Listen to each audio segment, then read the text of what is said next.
Hello and welcome, everyone, to this comprehensive deep dive into one of the most unsettling and complex true crime stories you'll ever encounter. Today, we will be exploring the case of Serhiy Tkach, a serial murderer whose history of brutality and cunning led law enforcement on a years-long chase across various regions of the former Soviet Union and independent Ukraine. This tale is not for the faint of heart. It highlights the darkest corners of human nature, the frightening potential for manipulation, and the alarming ways in which a single individual can terrorize entire communities. Throughout this examination, my goal is to maintain a respectful tone that acknowledges the profound losses suffered by Tkach's victims and their families, while still offering an analytical perspective on how and why these events transpired. From his tumultuous upbringing to his twisted evolution as a predator, from the extensive efforts to apprehend him to the in-depth psychological underpinnings of his motivations, we will cover it all.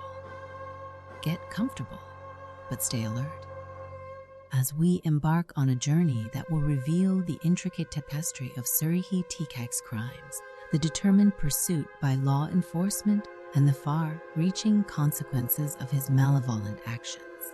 Part 2, The Crime Journey, Early Life in the Shadow of Soviet Upheaval. Serhiy Tkach was born on September 12, 1952, in a modest coal mining town called Kyzyazk, nestled within the Kemerovo region of the former Soviet Union, is now part of Russia.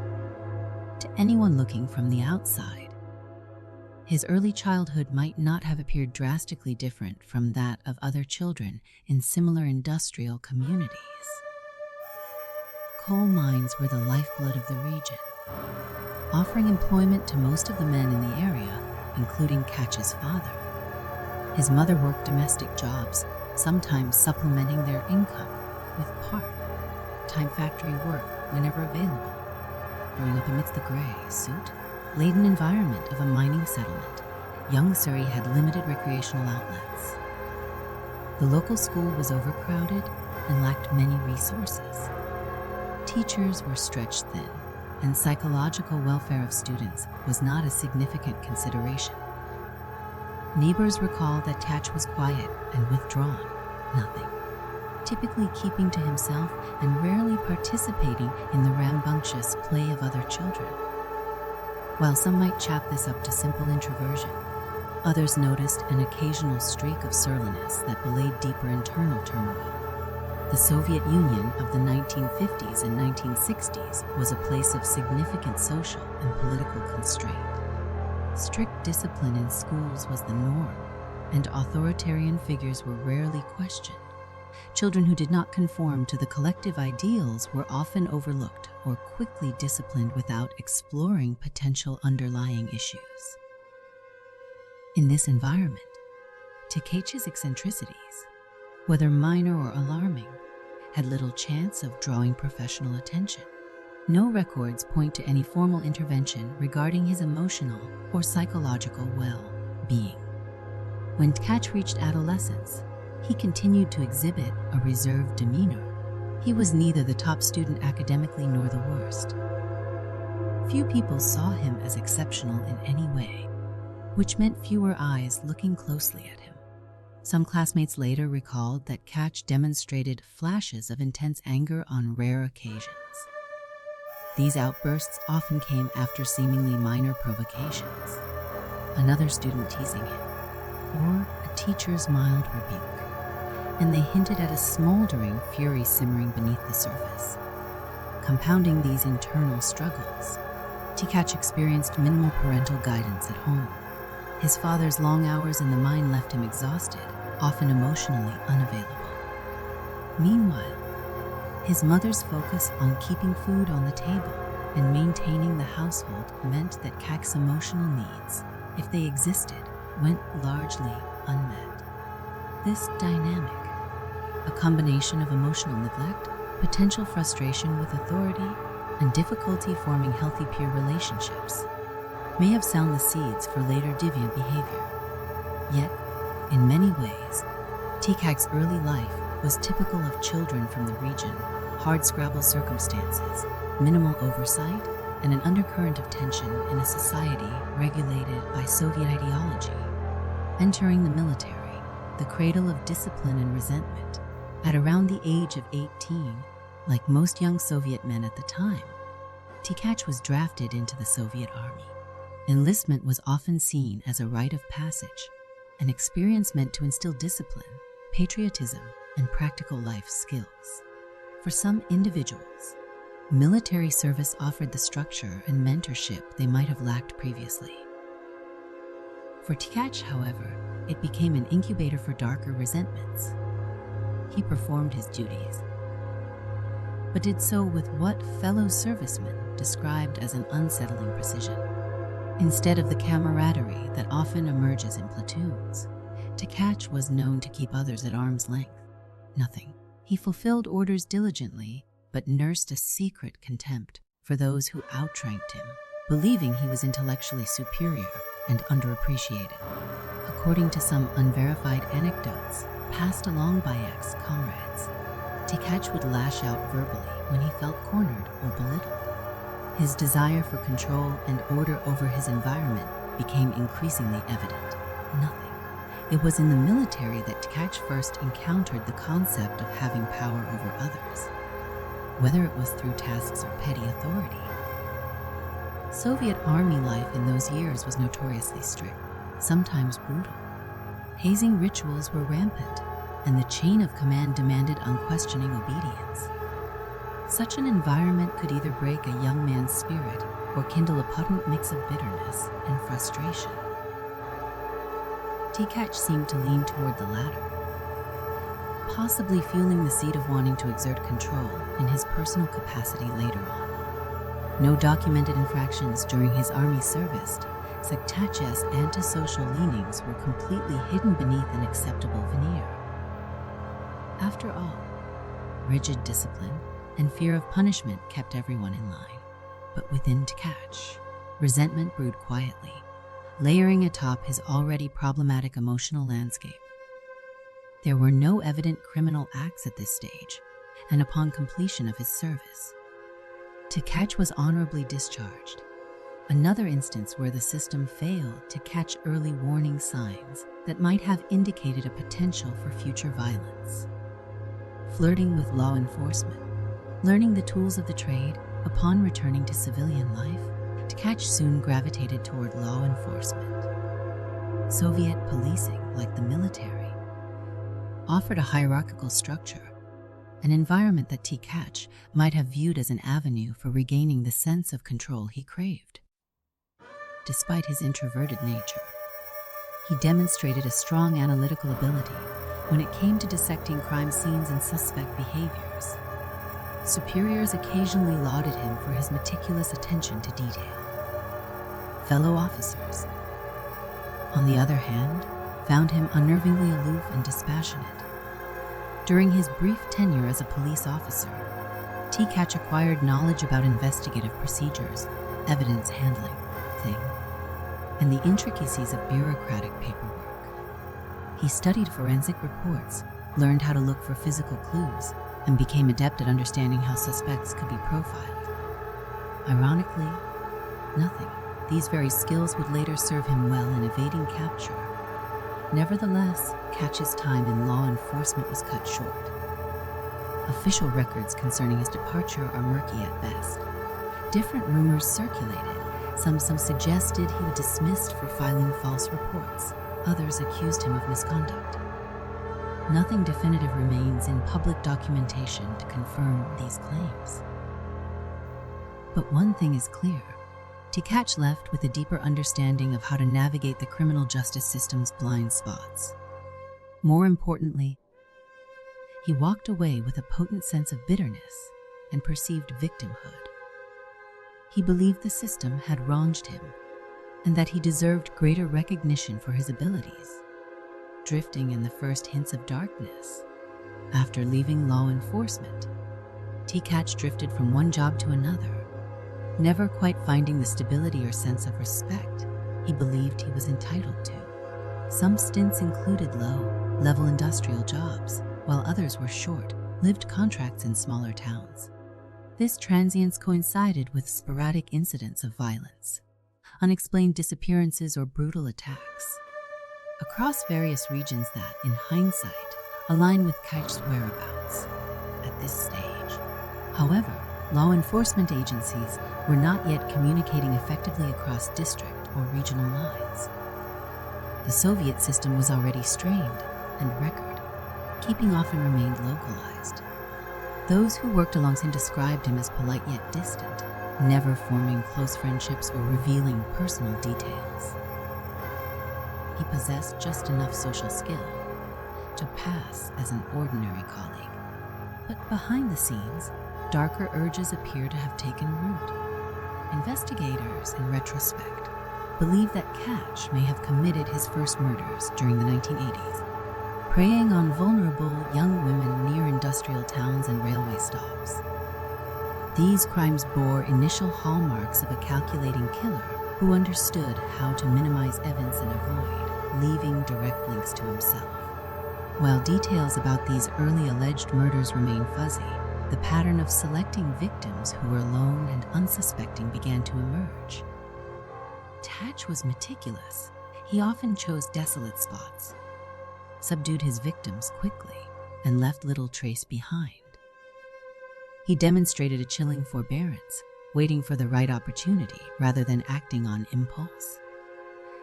Although not all of these early crimes can be indisputably attributed to him, many cold case investigators suspect they were part of his training ground, so to speak, a precursor to what would later become a full-blown, decades-long murder spree. The collapse of the Soviet Union and a surge in violence. The 1990s were tumultuous years for anyone living in regions that were part of the former Soviet Union. With the collapse of Soviet authority, economic instability and bureaucratic disarray soared, particularly in the newly independent states like Ukraine. Law enforcement agencies were chronically underfunded, while forensic technology lagged far behind Western standards. Additionally, territorial boundaries changed, and internal migration soared as people sought opportunities or fled economic hardships. For a predator like Tkach, this scenario presented a perfect storm. He capitalized on the fractured nature of policing. When a crime happened in one jurisdiction, another jurisdiction might not hear about it for months, if at all. With resources so thinly stretched, investigations frequently stalled, leaving families frustrated and entire communities in fear. Tkach leveraged the chaos. If an area became too hot for him because of heightened police presence or media attention, he would simply pack up and move on. It was during this period that Tkach's crimes escalated in both frequency and brutality. Reports of missing young girls and the discovery of their bodies began to filter through local news outlets. Some communities whispered of a shadowy killer who walked among them, but no clear suspect emerged. Tkach's ability to blend in with factory workers, railway station employees, or other modest jobs made him nearly invisible in the flux of post-Soviet transitions, establishing a repeated modus operandi. As time went on, patterns in Tkach's crimes became more apparent, even if investigators initially failed to connect the dots. Most of his victims were girls or young women, typically between the ages of 8 and 18, although there are exceptions. He often approached them under benign pretenses, sometimes dressed in clothing that suggested an official capacity, other times feigning a friendly conversation. Once isolated, he would commit his violent acts with chilling efficiency, leaving minimal forensic traces behind. Some crime scenes showed signs of staging, possibly to mislead investigators. Tkach appeared to take a special interest in ensuring evidence was wiped clean. On occasion, he moved bodies to remote locations or covered them in debris, thus prolonging the time until they were discovered. This gave him a buffer to leave the area, change jobs, or assume new living arrangements before the local police could realize they had a serial predator on their hands. Disturbingly, Tkach also exhibited a characteristic seen in some serial killers: the compulsion to revisit crime scenes or remain in the vicinity to observe police activity.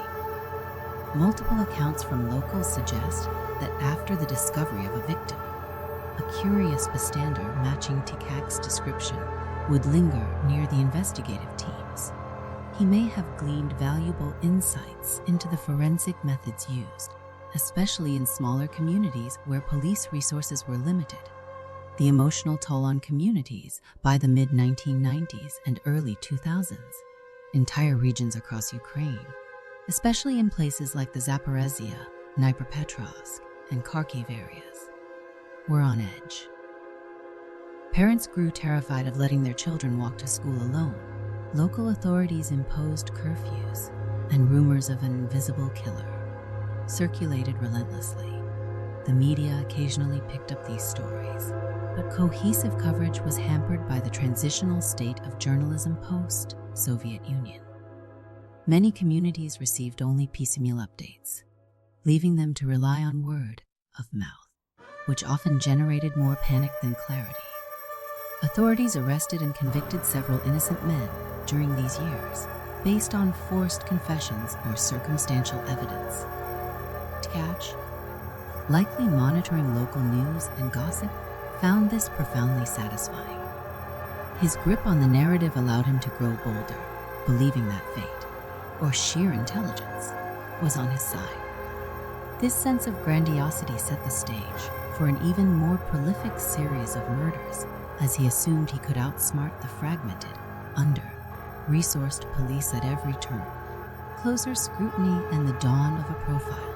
Despite all the challenges, a new wave of detectives and investigators slowly recognized the consistent features across multiple unsolved murders. Where older, more traditional investigators might have stuck to local theories, these younger officials began sharing data across regional lines. Fragmented pieces of a puzzle started to align. Autopsy results showcasing similar causes of death, the consistent targeting of young female victims, and the presence of footprints or fibers pointing to the same culprit. Yet Tkach remained extremely careful. He frequently changed his personal appearance, shifting from clean, shaven to bearded, from wearing official looking clothing to nondescript laborer attire.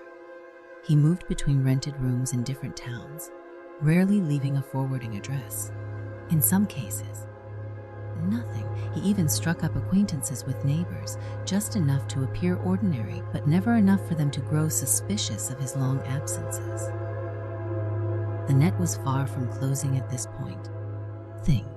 But Tkach's repeated offenses were beginning to paint a portrait of a meticulous, cold-blooded killer who derived twisted satisfaction from his ability to slip through the cracks. He was confident, perhaps overly so, that he had mastered the art of evading detection. Final years before capture, as the early 2000s arrived, Tkach's murders continued unabated, and local investigators faced mounting pressure. Families of victims protested in the streets, demanding accountability and results. Politicians weighed in, criticizing the inability of law enforcement to protect citizens. Under this public scrutiny, dedicated task forces formed to tackle the growing list of unsolved murders.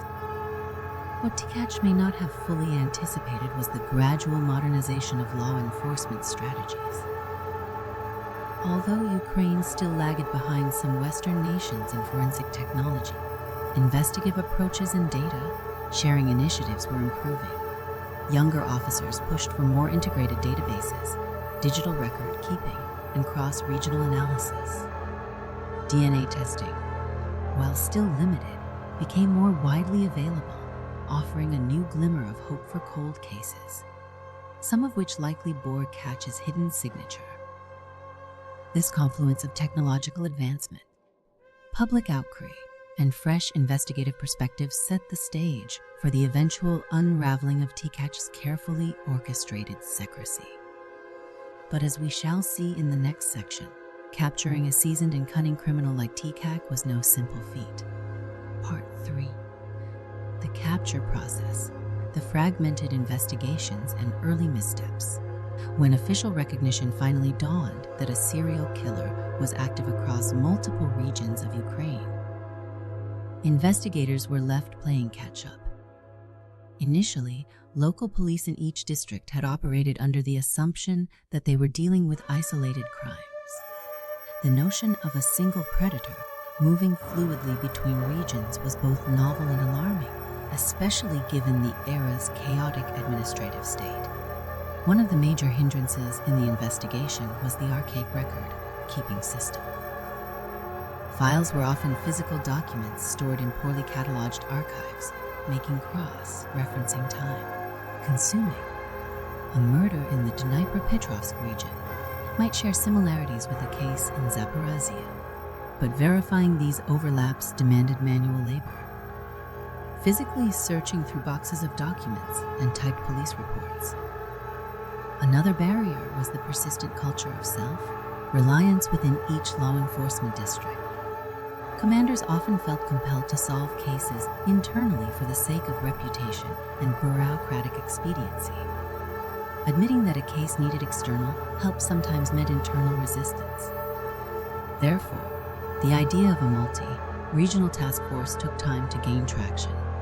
Yet, as body counts rose and public outcry intensified, pressure from higher authorities eventually forced the cooperation that had been lacking. The emergence of a multi-regional task force by the late 1990s and early 2000s. A new generation of Ukrainian police officers, some exposed to Western criminal profiling methods, began advocating for a consolidated investigative structure. They recognized that the murders exhibited repeated patterns, age and gender of victims, nature of the assaults, and certain forensic traces, and/or lack thereof, that suggested a single meticulous perpetrator. Thus, a specialized task force was formed, drawing officers, detectives, forensic specialists, and psychologists from multiple regions. Their objective was clear: systematically review unsolved homicides involving young female victims and pinpoint any common denominators. The early results were staggering. Dozens of cases from across Ukraine appeared to share striking similarities. Even more chillingly, these patterns stretched back years, indicating a single long-term offender. As the team collected data, they also consulted with international organizations whenever possible.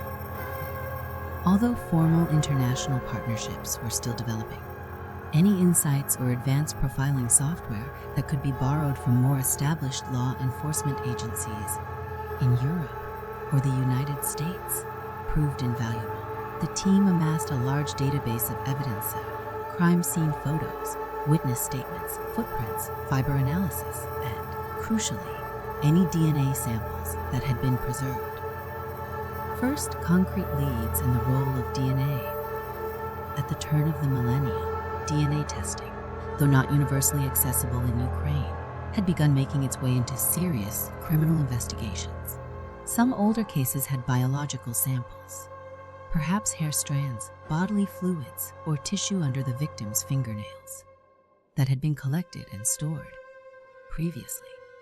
These samples had yielded little definitive evidence, given the less advanced testing methods of the time. Now, with incremental improvements, forensic scientists started re-testing these samples. The break came when multiple cases from different regions revealed a matching partial DNA profile. This profile indicated that a single male had been responsible for a string of murders. Though partial, the profile was enough to confirm that investigators were indeed chasing the same killer. Still, they had no name or face to link to this DNA. Ukrainian criminal databases of known offenders at the time did not yield a match, suggesting that if the killer had ever been arrested, it was likely under a different identity, or that the system had no record of his genetic information. This partial DNA match generated a sense of urgency. Investigators intensified their review of old case files, searching for suspects or persons of interest who had been questioned, but not thoroughly vetted. They also examined records of men dismissed from military or law enforcement roles under suspicious circumstances. The name Serhiy Tkach surfaced among this list, but in the early stages, he was one of many nonetheless. His past involvement in law enforcement raised eyebrows among experienced detectives. A policeman turned serial killer was not an unheard of possibility in criminological history. Witness accounts and narrowing the suspect pool, while the DNA pointed to a single individual. More conventional detective work continued. Investigators circulated composite sketches derived from partial witness statements. In some cases, survivors who had nearly fallen victim described a middle-aged man with an unremarkable appearance, but a cold and calculating demeanor. Over time, repeated references to certain physical traits emerged: stocky build, short or receding hair, occasionally a mustache or beard that could be shaved off. Additionally, a small number of eyewitnesses recounted spotting someone who seemed to hover near crime scenes or funeral gatherings, seemingly out of morbid curiosity. These glimpses were ephemeral and not always precise enough to form an ironclad identification. Yet the descriptions were consistent with a man who knew how to appear unobtrusive yet was always strategically present to observe the aftermath of his crimes. Around this time, an investigative breakthrough occurred: an interview with a retired police officer who vaguely remembered Tkach from his years in law enforcement. He recalled that Tkach was exceptionally detail-oriented, possessed a quiet but intense personality, and was discharged amid rumors of misconduct. The retired officer also recalled that Tkach had repeatedly expressed frustration at being undervalued, frequently criticizing the ineptitude of the system. Based on these recollections, investigators honed in on Tkach as a prime suspect. They located addresses where he had lived, interviewed neighbors, and began piecing together a timeline of his movements. The more they looked, the more Tkach's life path appeared to overlap with unsolved murders. This was no coincidence. It was strong circumstantial evidence, though not yet the definitive link they needed for an arrest. The tension of being close yet so far. Despite growing suspicion and the mounting circumstantial case, law enforcement needed concrete proof before they could act. Tkach was cunning enough to sense when scrutiny was intensifying, and he continued to move periodically. Nothing. Gathering intelligence in the post-Soviet environment was not straightforward. Tracking a suspect without advanced surveillance tools meant physically trailing him, monitoring phone calls when possible, and relying on local informants. One persistent challenge was that Tkach frequently changed residences. He would stay in cheap lodgings or with acquaintances who had little reason to suspect him. He seemed to have a knack for vanishing, just as the police were zeroing in. Some accounts suggest that on multiple occasions, police missed him by mere hours when they conducted house visits or set up informal stakeouts near places he was rumored to frequent. As each missed opportunity slipped by, the anxiety within the task force rose. Investigators knew that every day Tkach remained free was a day he could potentially claim another victim. The psychological strain weighed heavily on them. Some members of the task force reported nightmares, while others struggled with guilt over not having solved the case sooner. Public fear also ratcheted up as rumors circulated that the police were onto a suspect, but somehow failing to apprehend him.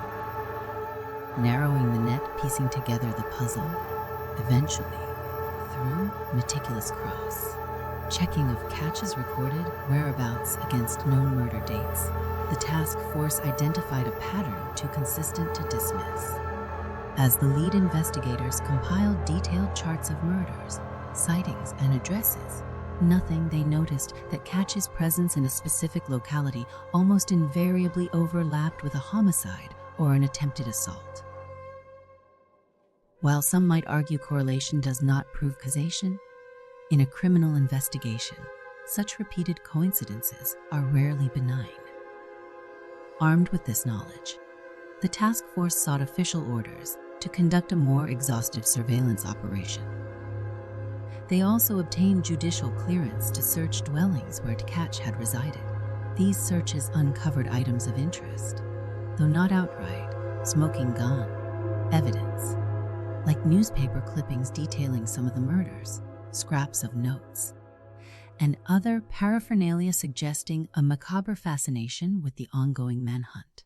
One momentous discovery was a notebook believed to belong to Tkach, containing cryptic entries. Investigators theorized these might be coded references to either victim counts or locations. Handwriting analysis linked the notebook to Tkach, but deciphering its exact meaning proved challenging. Regardless, its very existence pointed to a deep involvement in the murders. It provided a snapshot of the killer's mindset, an organized, almost obsessive individual who tracked details of his exploits. The arrest that ended the nightmare, the final trigger for Tkach's capture, came in August 2005, when a teenage girl narrowly escaped a violent assault in a secluded area near the town of Pology in the Zaporizhia region. Though traumatized, she managed to provide a fairly detailed description of her attacker's face and demeanor. This description closely matched Tkach's known profile. Responding to the urgency of the moment, local police notified the task force, who immediately identified Tkach as a prime suspect. A rapid operation was assembled. Investigators moved in, coordinating with local officers and plainclothes agents to surround the area where Tkach was believed to be staying.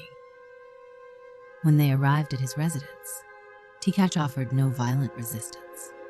He appeared resigned, almost eerily calm, as if anticipating the inevitable. Some reports suggest he even greeted them with a slight nod, acknowledging that his long run from justice was over. Inside the modest living space he occupied, police found additional incriminating items. Though not a trove of trophies as seen in some serial killer cases, there were personal effects and papers linking him to different regions where unsolved murders had occurred. Tkach's arrest was swiftly publicized, offering a cautious sigh of relief to communities that had lived in terror for years.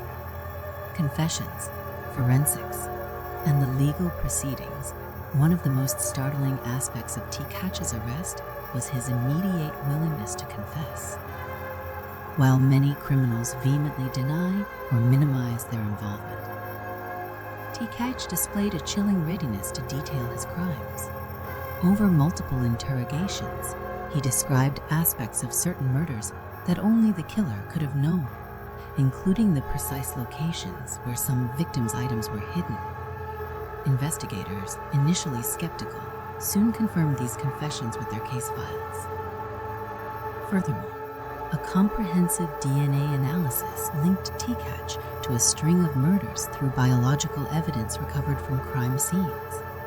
Though some cases lacked forensic samples due to time elapsed or sloppy collection methods in earlier years, the growing list of matches was enough to ensure a strong legal case. Astonishingly, Tkach claimed responsibility for a number of additional murders that investigators had not yet attributed to him.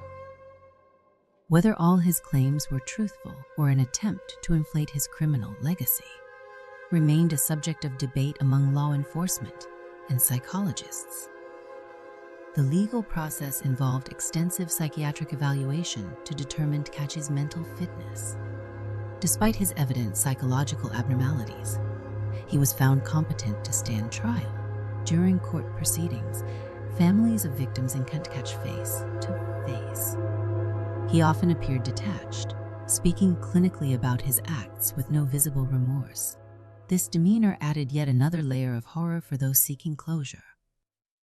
In 2008, Tkach was convicted of multiple counts of murder and sentenced to life imprisonment. However, even after this, he continued to claim involvement in additional killings.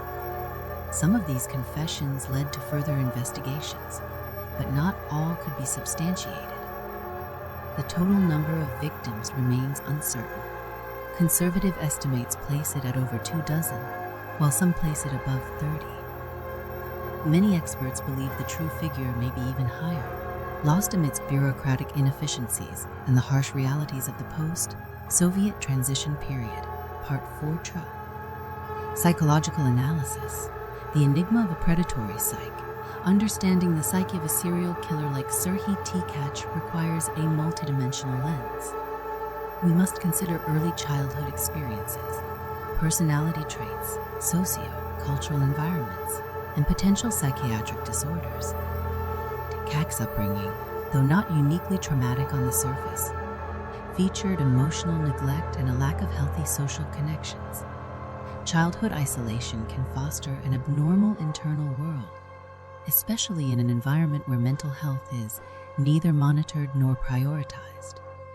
From a psychoanalytic perspective, Tkach's suppressed anger and sense of inadequacy, observed through his sporadic outbursts in school, may have fermented over time, seeking outlets that ultimately crystallized into violent fantasies. The structured, authoritarian experiences in the Soviet army and law enforcement could have reinforced his desire for control and dominance, shaping the deviant framework of his adult psyche. Early clues and missed interventions.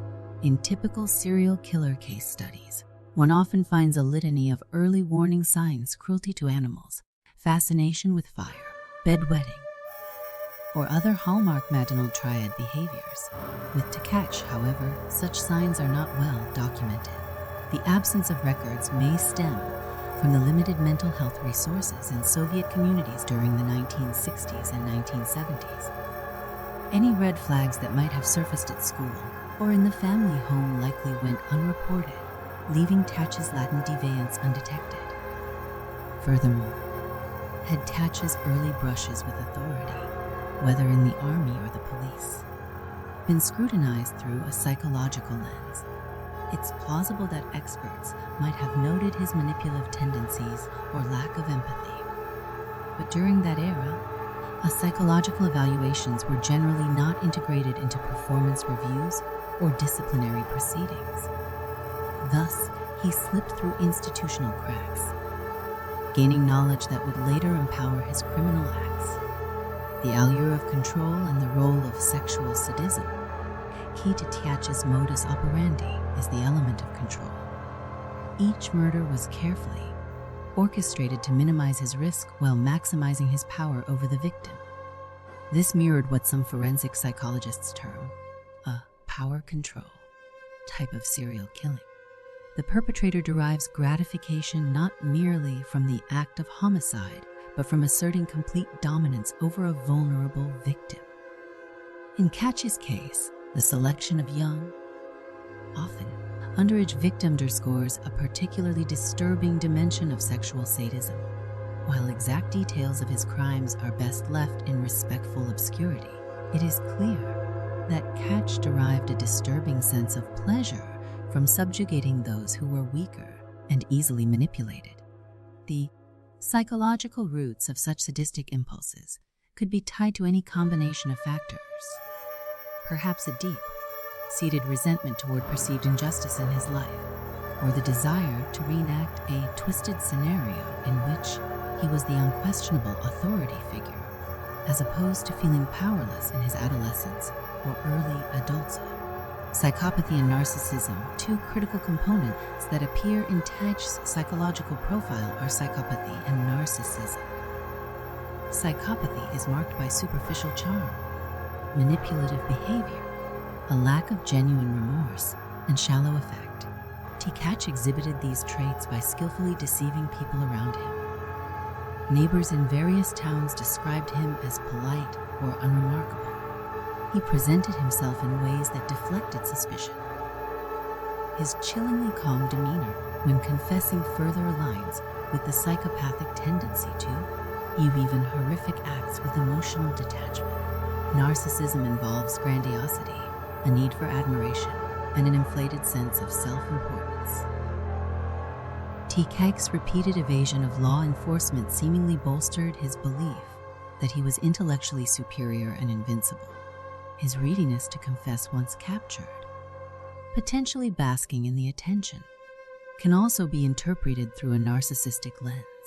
The scale and duration of his crimes fed a twisted self-image that he was some sort of master criminal, constantly outsmarting a flawed system.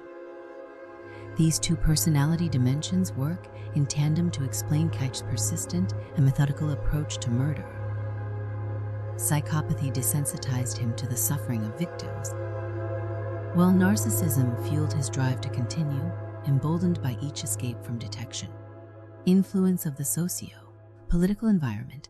One cannot ignore the broader socio-political environment in analyzing Tkach's crimes. The crumbling infrastructure of the late Soviet period and the chaotic early years of Ukrainian independence provided Tkach with an environment ripe for exploitation.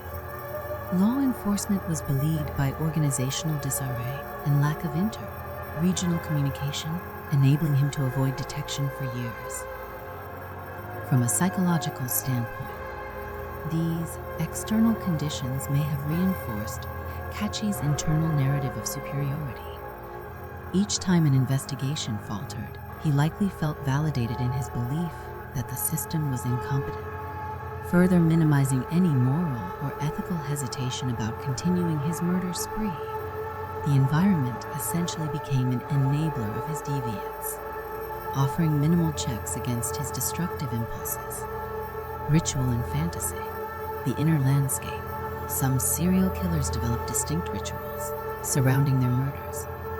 While Tkach's pattern might seem primarily pragmatic, kill swiftly, leave no trace. There is evidence that he engaged in certain repetitive behaviors which can be considered ritualistic. The manner in which he disposed of bodies, sometimes covering them, sometimes positioning them in certain ways, suggests he found meaning or a sense of mastery in these acts. Fantasy played a substantial role as well. Long before Tkach committed actual murders, it is plausible that he entertained violent fantasies, imagining scenarios of domination and control. Once he began acting on these fantasies, a feedback loop likely formed. The real-life commission of violence would intensify his fantasies, fueling a desire for further experiences that repeated or intensified the sense of power he craved. The question of remorse, or lack thereof, in the aftermath of Tkach's arrest.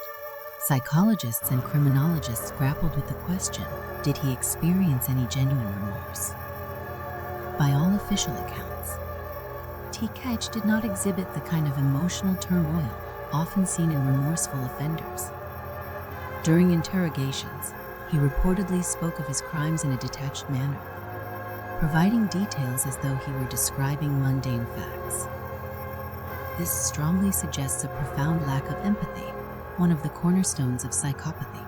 Psychopaths may understand the concept of guilt or regret on an intellectual level, but they do not internalize it the way neurotypical individuals do. For Tkach, the pain and anguish of his victims and their families appeared to be of little consequence. What mattered more was maintaining control of his narrative and reinforcing the belief that he was beyond the reach of ordinary moral constraints. Longevity of his killing career. Another psychological factor worth noting is the unusual longevity of Tkach's criminal career.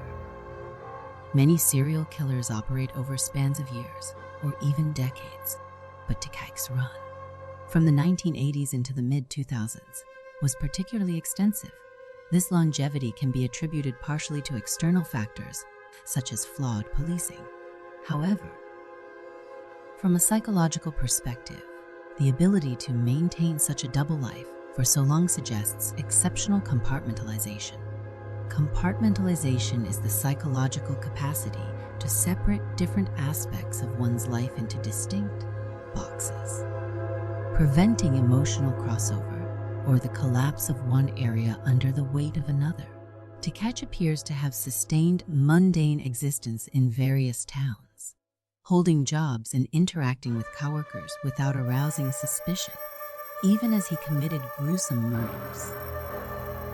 This ability to switch personas, from the seemingly harmless neighbor to the remorseless predator, underscores the depth of his pathological mindset.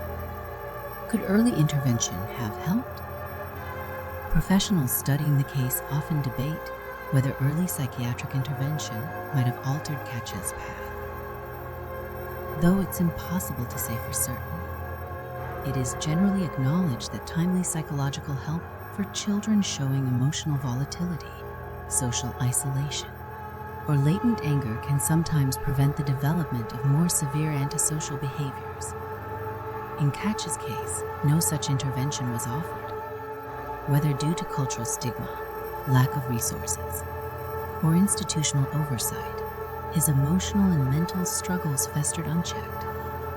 Given Tkach's pronounced traits of psychopathy, some experts argue that even intensive therapy might not have completely derailed his violent impulses. Nevertheless, societal structures that encourage emotional support and accountability could have, at minimum, exposed his dangerous mindset earlier, giving authorities a chance to monitor him more closely. Legacy in the field of criminal psychology. Today, Tkach's case is frequently cited in Eastern European criminal psychology programs as a case study in how a single individual, aided by systemic weaknesses, can perpetuate extreme violence for an extended period. Researchers continue to analyze interrogation transcripts, psychological assessments, and Tkach's own written or spoken words to glean insights into the psychopathic mind. His story underscores the need for better integration of psychological evaluations in law enforcement and military institutions. It highlights the value of robust data, sharing across regions, and a proactive approach to investigating crimes that exhibit patterns of violence. Above all, Tkach's trajectory serves as a grim reminder of the damage that can be wrought when personal pathology collides with a system unprepared to confront it. Part 5 Tree. The end. We have journeyed through the troubled childhood, twisted evolution, daring evasion, and eventual capture of Serhiy Tkach, one of the most notorious serial killers in Ukraine's modern history. His story is as much about the man himself, driven by profound control fantasies, a warped sense of superiority, and apparent psychopathy, as it is about the societal and institutional gaps that allowed him to commit his crimes for so long. For decades, Tkach exploited the fragmented nature of Soviet and post-Soviet policing, the limited forensic capabilities of the time, and the widespread upheaval in newly independent Ukraine. This combination afforded him freedom to strike repeatedly, robbing families of their loved ones and instilling fear across multiple regions. Only through the concerted efforts of a multi-regional task force, the advancement of forensic science, and the courage of witnesses was he eventually apprehended. Nothing.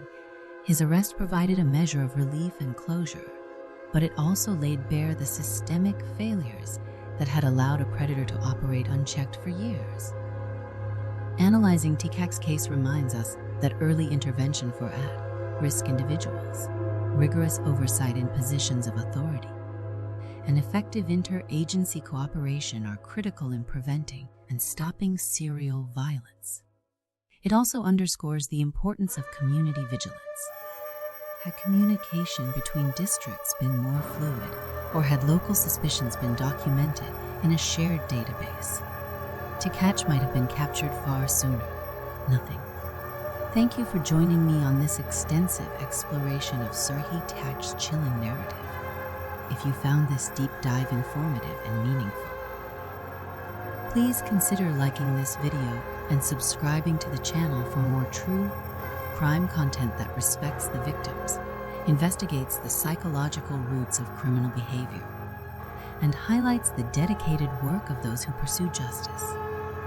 Together, by staying informed and actively engaged, we foster a culture of awareness and empathy that helps protect our communities from potential harm. Once again, I appreciate your time and attention.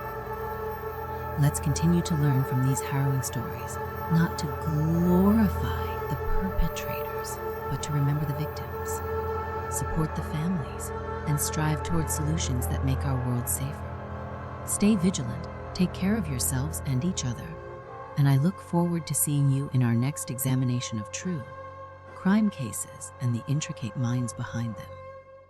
Until then, thank you for watching and for being part of this community. Stay safe, everyone.